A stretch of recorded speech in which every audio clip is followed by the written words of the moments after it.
Қазақ көп нәрсеге тыйым салады. Мысалы, түнде асты ашық қалдырма.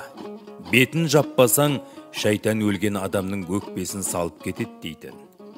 Тырнақпен шашты алғаннан кейін жерге көміп, бәкіні 7 рет жерге сұққызып алатын. Әйелі күйеуіне қайда барасың деп сұрамайды, жолы болмайды деп есептеген.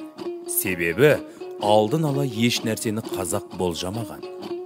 Балаларға бір-біріне су шашпаңдар дейді. Оның себебі судай суып кетесіңдер. Араларыңда туыстық қатынас жойылады дейді. Шын мәнінде байқаусыз тұрып су шашқанда шошуы мүмкін.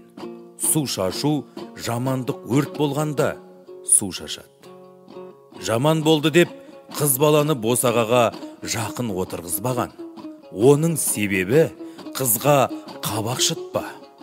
Ол уақытша жүрген қонағың деп қараған.